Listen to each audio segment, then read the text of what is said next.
మాట్లాడదాము. అనలిస్ట్ హర్షవర్ధన్ గారు, good morning అండి. ఏంటి సోషల్ మీడియా విష ప్రచారం పెరగడం వెనక రాజకీయ పార్టీల ప్రమేయం ఉంది అని అంటారా?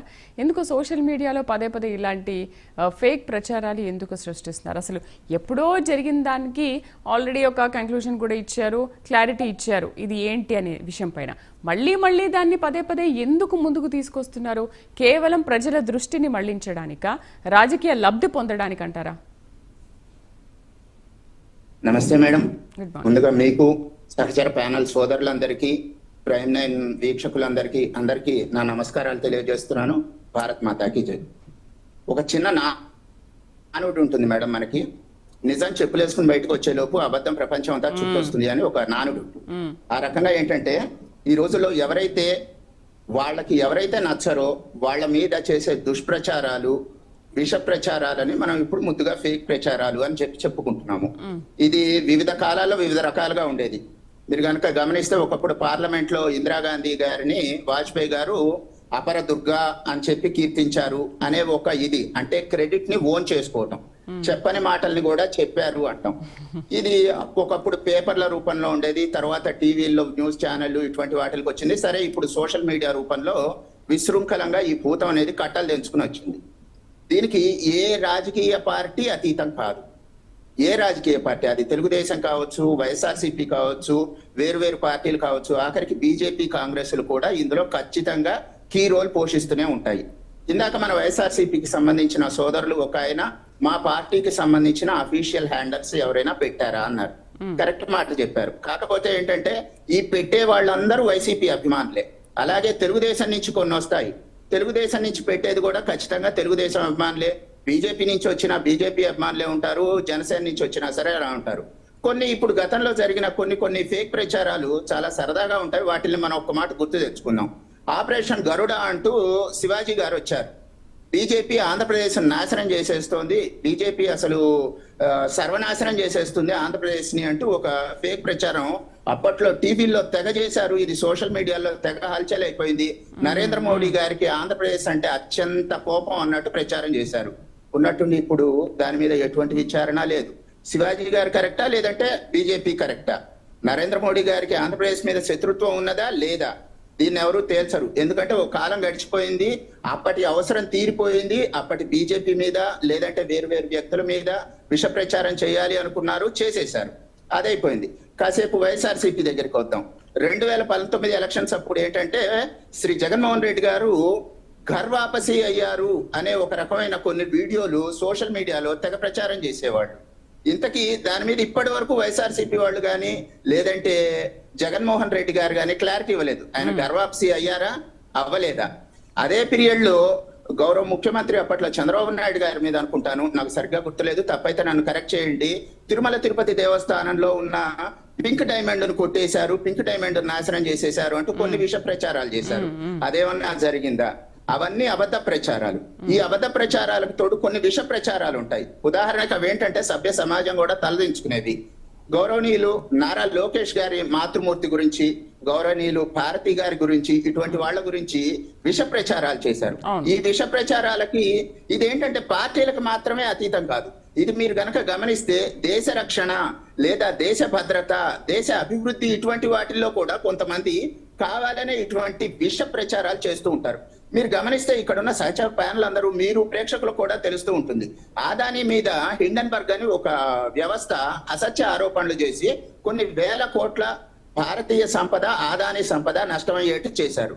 ఇప్పుడు ప్రతి వ్యవస్థ ఆదానిది ఏమీ తప్పులేదన్నారు. అంటే ఇది విదేశీ వ్యవహారాలు, వేరు దేశాల నుంచి మన భారతదేశం మీద జరుగుతున్న కుట్ర. ఇటువంటి వాటిని కూడా నిజం అని నమ్మి మన దేశంలో వాటిని ప్రచారం చేసిన వాళ్ళు చాలా మందే ఉన్నారు. అదొక్కటే కాదు మేడం, మనం ఏంటి హర్షవర్ధన్ గారు, ఇప్పుడు ఈ ఫేక్ ప్రచారం అనేది అజయ్ గారు చెప్పినట్టు మా పార్టీలో వాళ్ళు లేకపోతే ఇంకెవరో పెట్టుంటారు, నేను కాదనట్లేదని అన్నారు. ఓకే, మీరు కూడా అన్నారు పార్టీలో ఎవరో తెలియకుండా ఎవరో పెట్టుంటారని. బట్ పార్టీకి అదొక ప్లస్ పాయింట్ అవుతుంది కదా. ఓకే, మాకు ఇది ప్లస్ పాయింట్, ఇది వీళ్ళు ఎవరో కరెక్ట్గానే పెట్టారు ఫేక్ ప్రచారము, ఇది కూటమి ప్రభుత్వాన్ని దెబ్బతీయడానికి అనేది ఒకటి ఫామ్ అయిపోతుంది కదా. బట్ దీన్ని ఎందుకు ఆ పార్టీలో ఉన్న వాళ్ళు ఎందుకు దీన్ని సరి చేసుకోరు? సరి చేసుకోరు ఎవరైనా, ఎందుకంటే మేము ప్రతిపక్షంలో ఉన్నాం కాబట్టి అవును వాళ్ళకి కావాల్సిందని అనుకుంటారు కదా. మేడం ఇక్కడ నేను మీకు ఒకటి క్లియర్ గా చెప్తున్నాను. పార్టీలో వాళ్ళకి అదేంటంటే అశ్వత్థామహత కుంజరహ అని చెప్పి ఇది నిజమే కానీ అబద్ధం అంటూ చెప్తారు. ఖచ్చితంగా పార్టీల్లో ఉండే పెద్ద మనుషులు వాళ్ళలో ఉండే ఇంటలెక్చువల్ బ్రెయిన్స్ ద్వారా తయారు చేయబడి సోషల్ మీడియాలో ఇది ప్రచారం చేసే కంటెంటే. అంటే దీని వెనుక ఖచ్చితంగా పెద్దలు ఉన్నారంటారు. ఖచ్చితంగా దీని వెనుక పెద్దలు ఉన్నారంటారు. అజయ్ గారు అన్నట్టు ఇంకెవరో పెట్టారు మాకు తెలియదు అనే విషయం కాదు.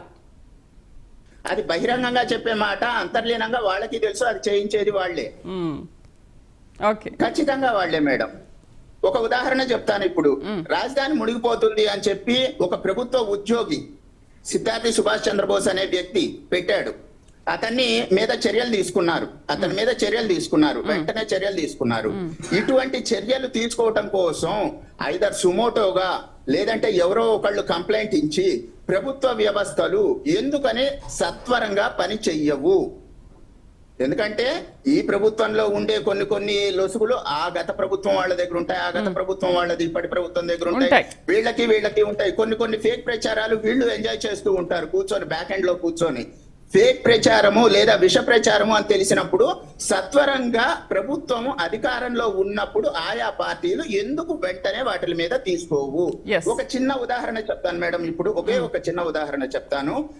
మన భారతదేశ సుప్రీంకోర్టు ప్రధాన న్యాయమూర్తి మీద ఒక వ్యక్తి బూట్ విసిరేశాడు మొన్న మధ్య.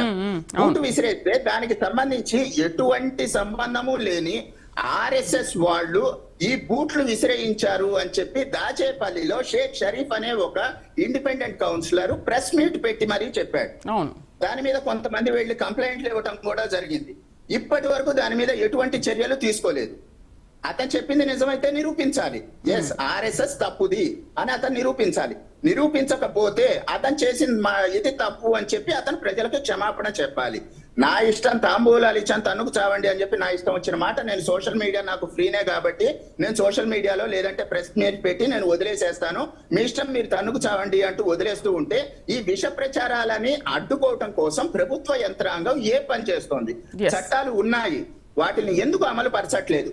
మనకి స్వాతంత్రం ఉన్నది కానీ ఫేక్ ప్రచారాల ప్రచారం మనకి లేదు. రైట్. హేమకుమార్ గారు, హర్షవర్ధన్ గారు అన్నట్టు ఈ ఫేక్ ప్రచారాలతో ప్రజలను మభ్యపెడుతూ తప్పుడు ప్రచారాలు చేస్తున్న వారిపైన కూటమి ప్రభుత్వం నిజంగా వారిపైన చర్యలు తీసుకుంటుందా? ఓకే, నిన్న లోకేష్ చెప్పినట్టు పోలీసులను కూడా ఆదేశించారు, అసలు ఎక్కడున్నా సరే వాళ్ళని వదిలిపెట్టేది లేదు అని అన్నారు. నిజంగా వీటిపైన మీరు సీరియస్గా ఉక్కుపాదం మోపుతున్నారా లేదా? ఖచ్చితంగా మేడం, దీని మీద చర్యలు అయితే చాలా ఘాటుగా ఉంటుంది. ఇంకోటి ఏంటంటే ముఖ్యంగా చెప్పాల్సింది, కొంతమంది ఏంటంటే ఈ జనరల్ యూట్యూబర్స్ ఏంటంటే వాళ్ళ మైలేజ్ కోసమో దీనికోసమో